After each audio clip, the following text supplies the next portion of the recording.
Welcome to Echoes of Faith, where ancient truth speaks into your today. Here, scripture, theology, and the languages of the Bible come alive to build your faith, steady your heart, and draw you closer to God.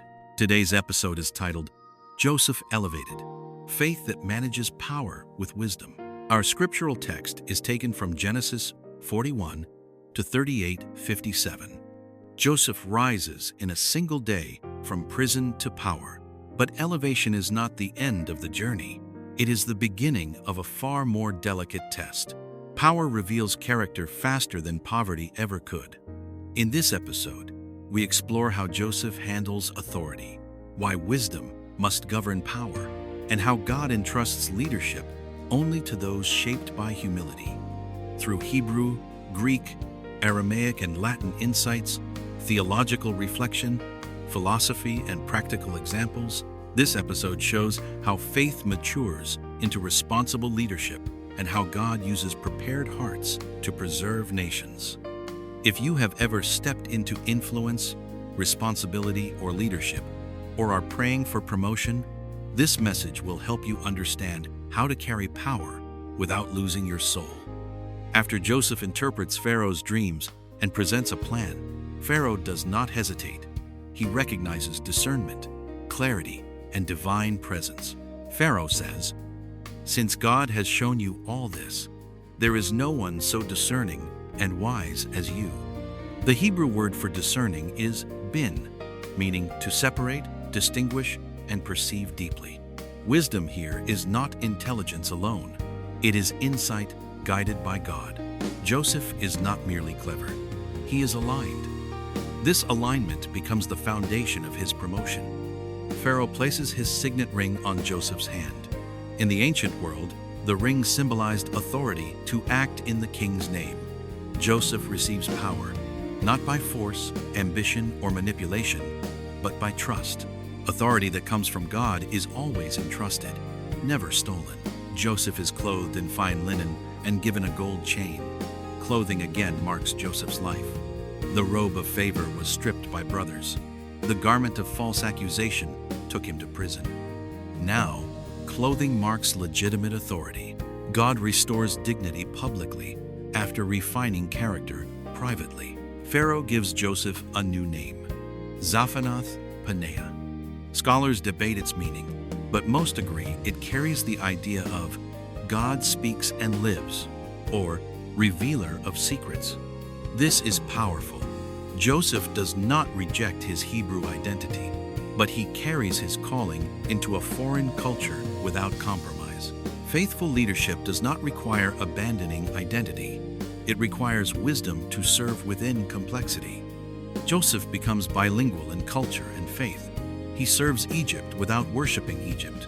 Joseph is given a wife, Asenath, daughter of an Egyptian priest. This is not compromise. It is political alignment within God's providence. Joseph builds a life. He does not isolate himself spiritually.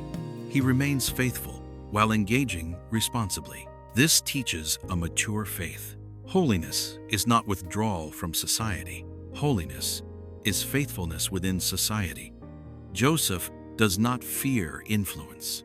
He stewarded it. Joseph travels throughout Egypt. He organizes storage. He builds infrastructure. He plans for the future. Scripture says, the land produced abundantly. Joseph collects grain beyond measure.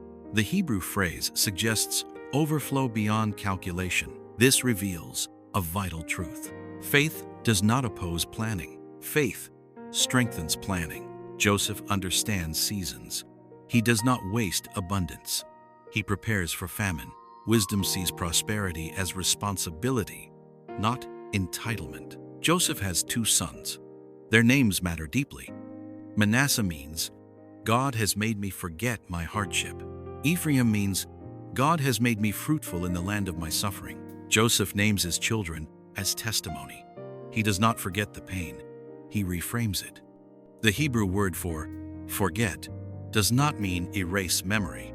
It means release emotional burden. Joseph does not let bitterness define him. This is emotional healing, expressed through worship.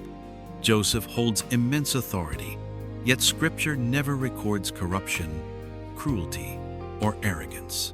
This reveals a core theological truth. Power under God becomes service.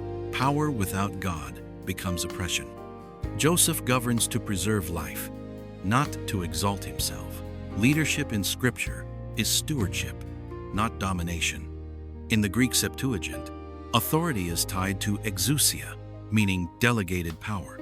Joseph's authority is not inherent, it is given. In Latin, leadership is ministerium, meaning service. Early Christian thinkers taught that the greatest leaders are servants who remember where they came from. Joseph never forgets the pit. This keeps him humble. Philosophers have long argued that power reveals true character. Joseph proves this. He does not seek revenge. He does not exploit his position. He does not indulge excess. The prison trained his inner life.